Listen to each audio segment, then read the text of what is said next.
എന്താണെന്നറിയില്ല, ചീരയ്ക്കെല്ലാം ഭയങ്കരമായിട്ട് എന്തൊക്കെയോ പുഴുക്കേട് വന്നിട്ടുണ്ട് കേട്ടോ.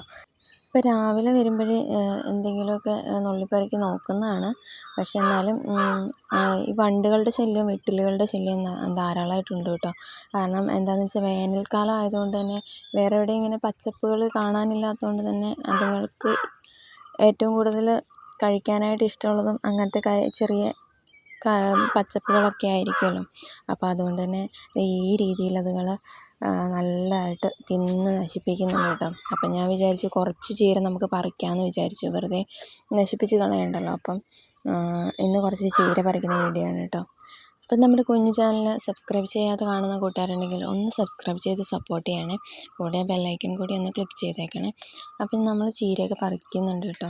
അപ്പം ഞാൻ വിചാരിക്കുന്ന ചീര പറിച്ചിട്ട് തോരനാക്കാമെന്ന് വിചാരിക്കുന്നു കേട്ടോ. അപ്പോൾ ഒരു പിടി ചീരയെ പറിക്കുന്നുള്ളൂ. എന്താണെന്ന് വെച്ചാൽ നമുക്ക് ആവശ്യത്തിനുള്ളത് മാത്രം പറിക്കുന്നുള്ളൂ കേട്ടോ. അപ്പോൾ ഞാൻ ചോടയെ പറിച്ചെടുക്കുകയാണ് കേട്ടോ, മുറിക്കുന്നില്ല. അപ്പോൾ ഈ രീതിയിൽ നല്ല നീളമൊക്കെ വെച്ചിട്ടുണ്ട്, അത്യാവശ്യം നല്ല വലിപ്പവും വെച്ചിട്ടുണ്ട്. പക്ഷേ എങ്കിൽ എന്താണെന്ന് വെച്ചാൽ പുഴു തിന്നുന്നത് കൊണ്ടാണ് കേട്ടോ. പക്ഷേ ഇലകളിലൊന്നും പുഴുവിൻ്റെ ഇതൊന്നും ഞാൻ നോക്കിയിട്ട് കാണുന്നില്ല. പിന്നെ വിട്ടിലുകളൊക്കെ അങ്ങോട്ടും ഇങ്ങോട്ടും ചാടി കളിക്കുന്നുണ്ട്. അപ്പോൾ എനിക്ക് തോന്നുന്നു വിട്ടിലുകളാണ് ഏറ്റവും കൂടുതൽ ഇത് തിന്ന് നശിപ്പിക്കുന്നതെന്ന് കേട്ടോ. അപ്പം എങ്ങനെയുണ്ട് നമ്മുടെ വീഡിയോസൊക്കെ ഇഷ്ടപ്പെടുന്നുണ്ടോ എന്ന് കമൻറ്റ് ചെയ്യാൻ മറക്കണ്ട കേട്ടോ. അപ്പോൾ ഈ ചീരയൊക്കെ ഒന്ന് കഴുകി എടുത്തുകൊണ്ട് ഞാൻ പോവുകയാണേ. അപ്പോൾ നമുക്ക് അടുത്ത നല്ലൊരു വീഡിയോയിലായിട്ട് വീണ്ടും കാണാം.